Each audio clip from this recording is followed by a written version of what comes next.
Countdown for blast off. X minus 5, 4, 3, 2, X minus 1, fire.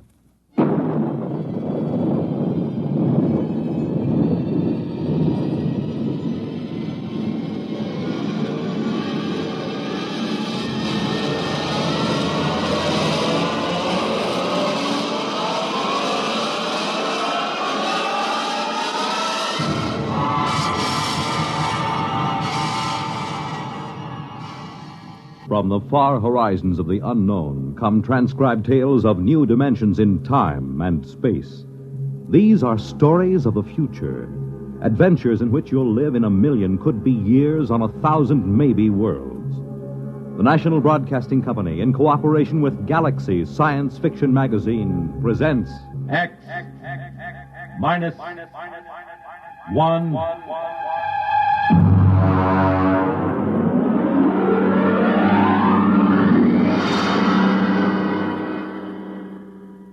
Tonight's story, Soldier Boy, by Michael Shera.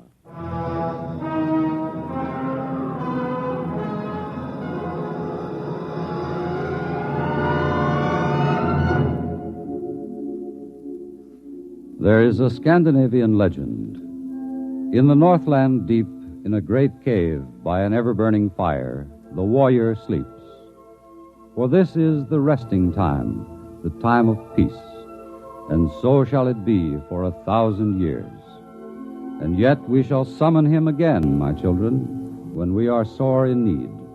And out of the north he will come, and again, each time we call, out of the dark and the cold, with the fire in his hands, he will come.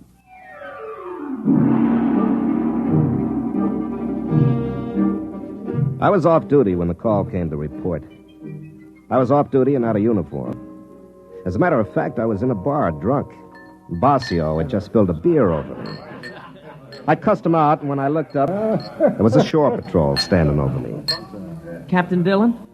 Well, where did they find you, Buster? Did you flunk out of high school or get into a fight with your father and run away from home? Captain Dillon, I have a message for you. Well. Look, Basio, this is humanity's finest. He has joined the service to protect home and hearth against the savage aliens. Touching, Dillon, touching. Are you Lieutenant Basio? I have a message for you, too. Have a drink, kid. No, thank you, sir. Well, listen to that, sir, Basio. This kid has got morale. It's a fact, Dillon. He's crawling with it. Sure, I haven't heard morale like that since the Second Martian Revolt in 23. Boy, don't you know that the armed service is a scrap heap? Do not use the best iron to make nails or the best men to make soldiers. Old Chinese proverb. I didn't raise my boy to be a soldier. Ancient folk song. Please, Captain, Lieutenant, I'm just doing what they told me to. I'm supposed to tell you to report to division headquarters. Uh-huh. And they told you to try every bar on the strip and you'd be sure to run into us, huh? Yes, sir. Those were Colonel Swift's orders. A good commander. He knows the whereabouts of his troops. All right, Basio, drink up. Let's go. Duty calls.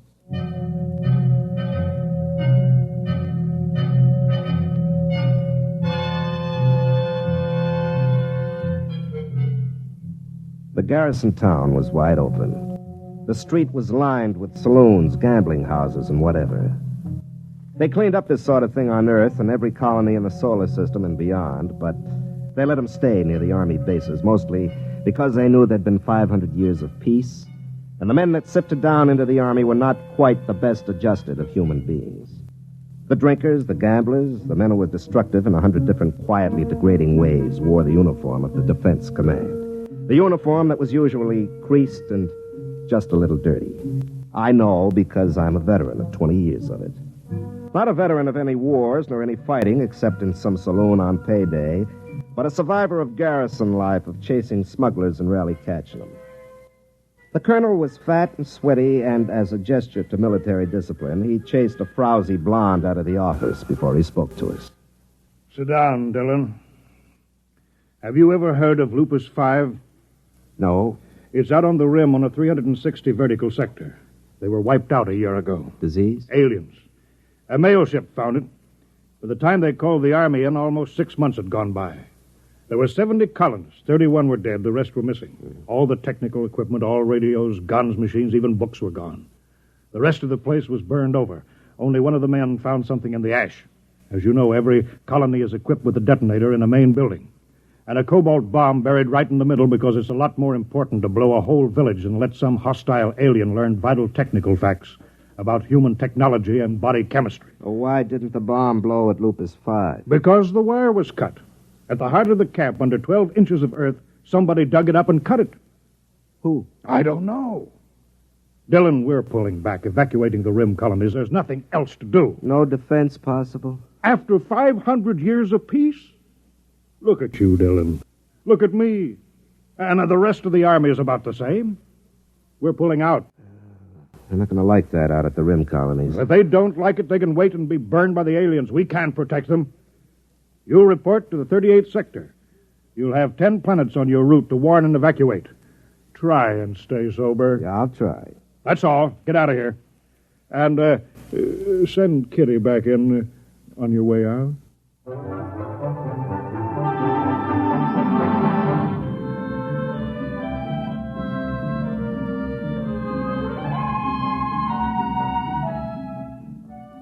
We cleaned up 3 planets, delivered the dispatches from headquarters, and tried to find out if they had anything worth drinking in the colonies. Usually they didn't. And we were stuck with something at Basio made out of high-thrust fuel with a little lemon juice and oil of wintergreen for flavoring. We headed out for number 4.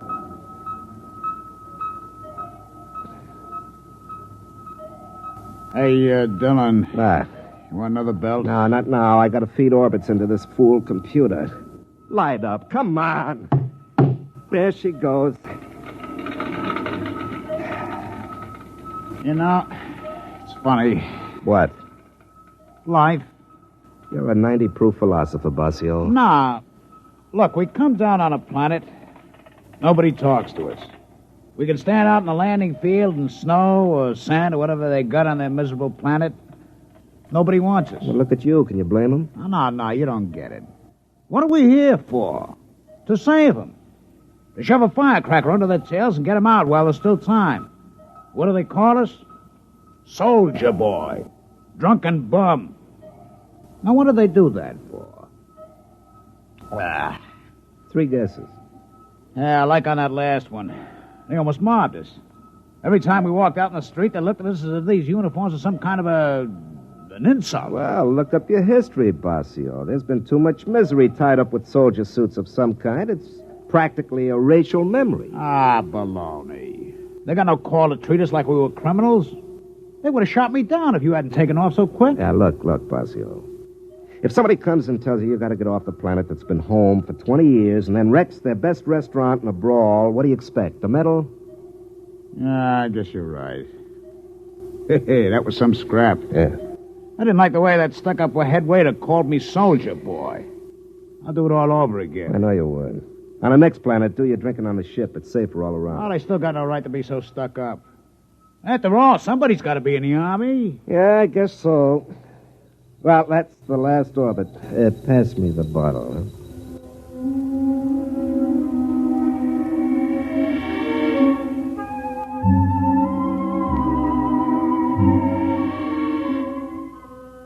The 4th planet was Norge 1, a big green world about 20% cooler than Earth temperate. They'd heard about the evacuation, and when we sent the scout down on the landing field, there was a crowd gathered.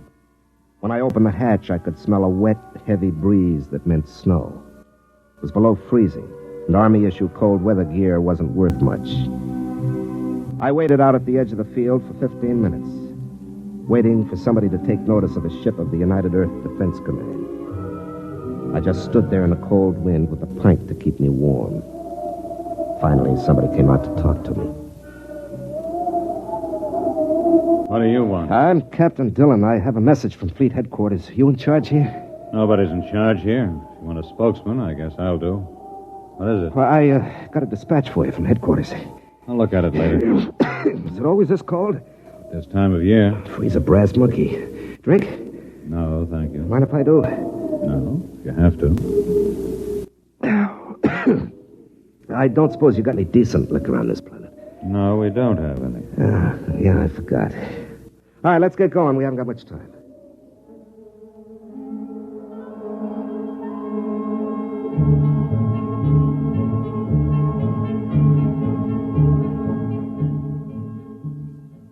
They had a meeting at the main warehouse.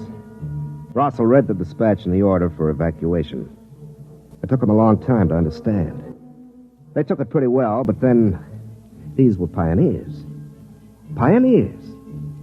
Before you settle a planet, you boil it and bake it and purge it of possible diseases. Then you step down gingerly and inflate your plastic houses which harden and then become warm and impregnable. You send your machines out to plant and harvest and set up automatic factories to transmute dirt into coffee, and without having lifted a finger, you've braved the wilderness, hewed a home out of living rock, and you're a pioneer. Of course, they were angry, and as usual, they'd take it out on me. Now, look here, soldier. This is our planet. This is our home.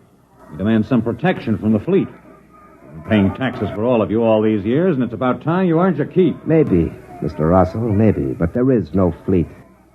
Now, there are a few hundred half-shot old tubs that were obsolete before you were born, and there are 4 or 5 new jobs for the brass and the government, but that's all the fleet there is. Now, look, it's 10:30 now, and those aliens might be coming in at any time for all we know, so we'd better get going.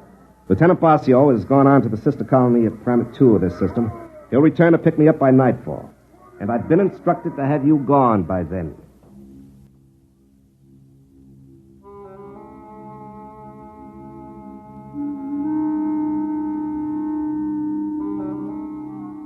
I wanted to remind them that nobody wanted the Army, that the fleet had grown smaller and smaller, but there wasn't any point to it now. I realized long ago that they were right in a way. I was a big, fat anachronism, a fossil, a hangover from the Dark Ages. Only, unfortunately, we'd run right into a new Dark Ages that came from somewhere out in the stars and picked off colonies and burned them to a cinder. Well, when they finally left the meeting, I went out to check the bomb. The detonator was in the radio shack. It was a long metal bar with a lock on it. I followed the conduit down the wall till it entered the ground. Then I started to chop at the frozen earth to follow the wire.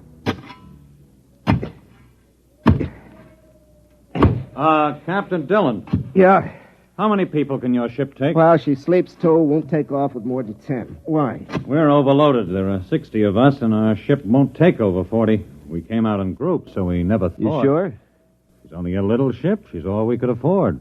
Well, it looks as if somebody's going to find out firsthand what those aliens look like. It's not very funny. All right. Maybe the colony on 2 has room. I'll call Basio and ask. Aren't there any fleet ships within radio distance? Look, the fleet is spread out kind of thin nowadays. Yeah. Here it is. What's that?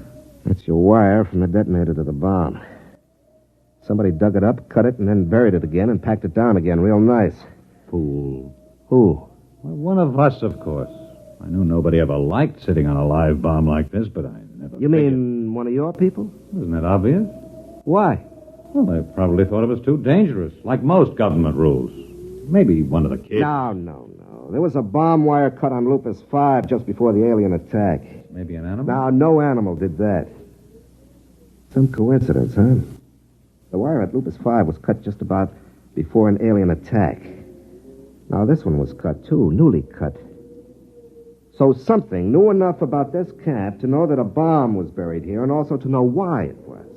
Something didn't want the camp destroyed, so it came into the middle, traced the wire, dug it up, and cut it, and then walked right out again. What'll we do? Pass out your guns. Try not to scare them. I'll be with you as soon as I've spliced this wire.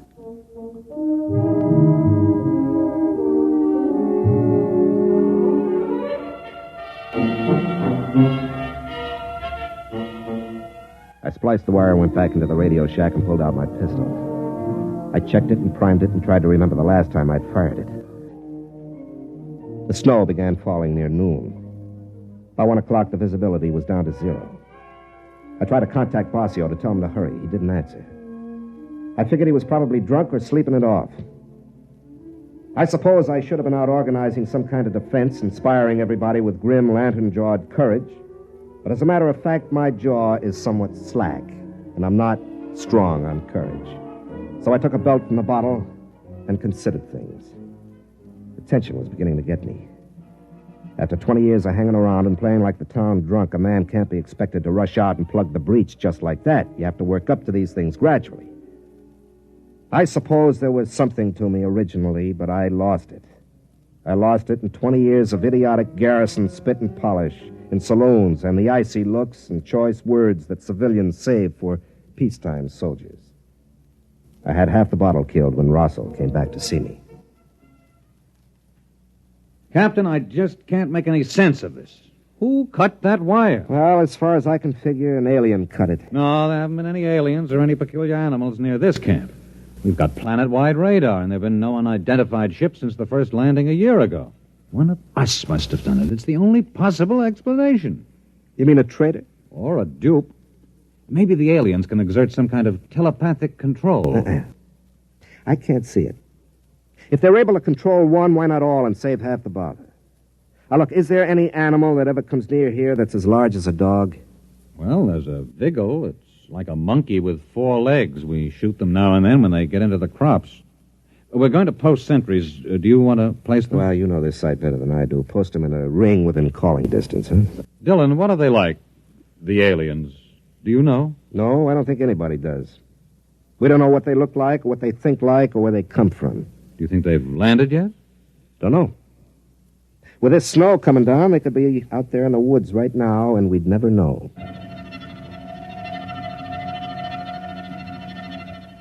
Planet Director 7396 recording progress report on attack day. Physical situation excellent. Headquarters bunker 10 feet underground. Electrical heating apparatus running smoothly. View screens operating. Human colonists' activity not according to pattern. 8 humans have taken up watch positions on the perimeter of the colony. Original plan was for attack at night, but presence of Earth vessel dictates change in plans. The humans move quickly. They might be gone by nightfall. It will be necessary to disable their ship, proceeding on this alternate plan.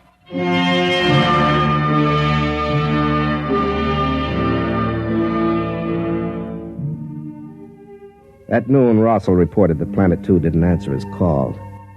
Basio might be drunk, but the colony on 2 wouldn't be. If there was no answer, it was because they were dead. The people were quiet and frightened. Some of the women were beginning to cry. They brought me coffee now. It had begun to dawn on the women that they might be leaving without their husbands or sons. They had their ships stripped down and they were loading. The ones that were going stood outside and stripped off their clothes. Cold weather gear of 40 people weighed enough to get a few more on board. In the end, the ship took 46 people. When they were all loaded and they cleared the landing field and the hatches closed. You could hear the generators surge for a lift. But then there was a sharp burning smell and she never got off the ground. Dylan? Over here under the tree. What happened? The lining's burned out. She's being repaired. How long will it take to fix? 4 or 5 hours. It'll be dark by then. It seems like they want to wait till the dark. Probably aren't many of them. Might mean that, or maybe they see better at night, or maybe they move slow. You got any idea how they got to the ship? No. You know, I've been in the Army 20 years. This is the first time I was ever in a fight. I never shot at anybody. I always figured I'd be afraid. Well, there doesn't seem to be any sense in being afraid. There's nothing to do but wait until night comes.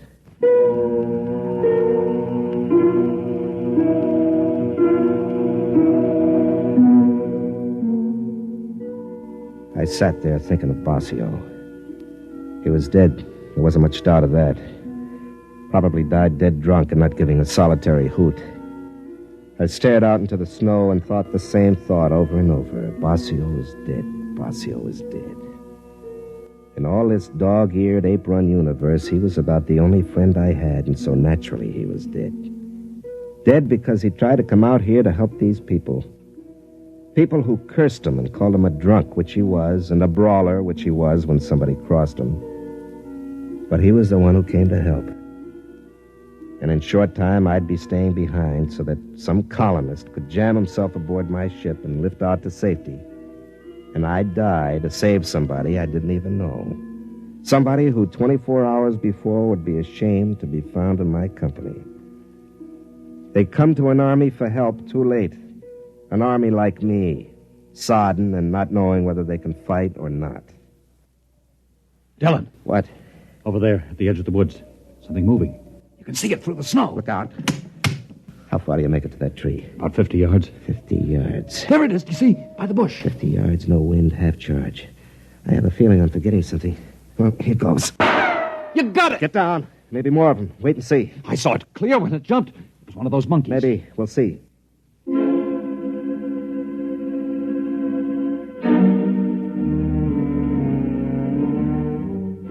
I waited 10 minutes and then I ran over. Whatever it was gone, almost all of it. My bolt had taken a paw and taken it clean off. I picked it up, but there was no blood. The skin was real and furry, all right, but the bone was steel and the muscles were springs. It wasn't any four-legged monkey. It was a robot.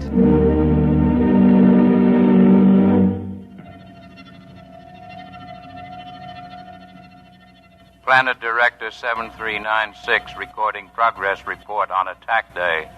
Due to component tube failure, small robot unit out of control. Wandered towards settlement. Took calculated risk with poor seeing due to snow that humans would overlook it and still think of it as an animal, even firing with ports open. But a part of the robot is missing and the humans have found it. There will be no chance to disable the smaller ship now. In order to carry out total destruction, the settlement will have to be detonated. The settlement will have to be bombed from previously planted locations. I will have to leave control bunker for a more distant position as soon as protective armor is put on. I will proceed to carry out this plan. I realize this is not the ideal operation. It is more disciplined to capture humans and their equipment undamaged, but total destruction is necessary. For further operations, recommend duplication of essential controls on robots. The procedure of planting them on worlds before colonization by humans in the shape of local animals demands perfect operation when attack day arrives, or the resident director planted at the same time on each world will be unable to carry through attack plans. Now leaving bunker.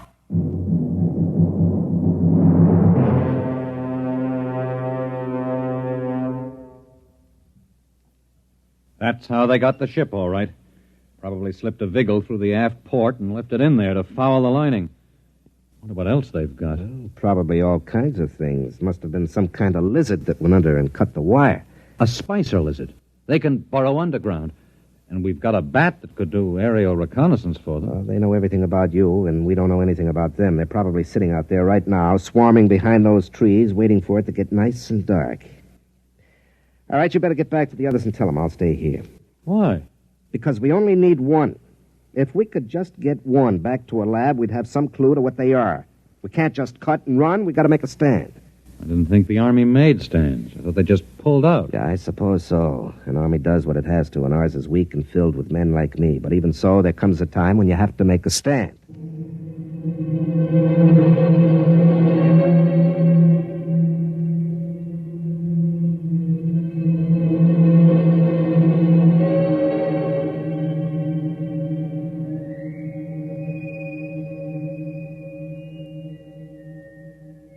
I stayed out there in the snow. I wasn't thinking very calmly. It was too cold. But it was probably just as well. I put in about 10 minutes being afraid of whatever it was that was behind those trees. What I needed was luck. Just good, plain old luck. I didn't know where they were or how many there were or what kind, so I needed luck. I started to inch forward in the snow. There was nothing but quiet and the trees. I got past the first trunk. My elbow hit a rock and it hurt. My feet were cold. And then I heard a noise. The thing was moving down the left side of a gorge up ahead. I got up on my knees, I blew on my fingers, and threw the charge level on my pistol over to full. It was a great black lump on a platform. The platform had legs and was plodding up a path that came right past me. It hadn't seen me yet, but it would. There were 5 of those little monkeys skipping on before it, acting as eyes. Then one of them spotted me and started running. My first shot took the monkey in the head, and then I aimed for the lump on the platform.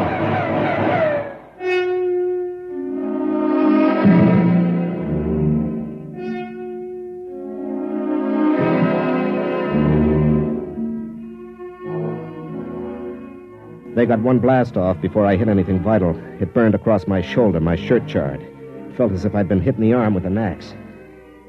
Nothing else moved. The monkeys were stiff like statues, and the platform was on its side. Through a hole in the black lump, something gray and soft was oozing out. I looked around and saw the robots frozen, and I realized I'd got him. I'd hit the guide, the alien who was directing the robots. I kicked at it with my foot. It was too big and heavy to carry. I'd have to send someone back for it. But I wanted to take something, so I grabbed one of the monkeys by his stiff, jutting arm and began to drag it back to the village. We put the alien in a freeze tank and shipped it back to Earth. They learned a lot in the lab, but out there in the colony, we learned a lot more.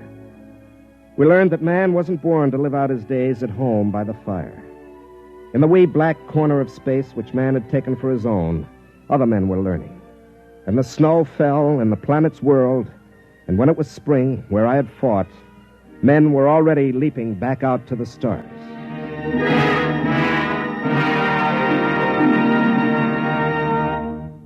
You have just heard X-1, presented by the National Broadcasting Company in cooperation with Galaxy Science Fiction Magazine. Tonight, by transcription, X-1 has brought you Soldier Boy, a story from the pages of Galaxy written by Michael Scherer and adapted for radio by Ernest Kenoy. Featured in the cast were Larry Haynes as Dillon, Ralph Bell as Bossio, Alan Hewitt as Russell, Bob Hastings as the shore patrolman, Wendell Holmes as the colonel, and Kermit Murdoch as the alien. Your narrator was Floyd Mack. This is Fred Collins speaking. X-1 was directed by Daniel Sutter and is an NBC Radio Network production.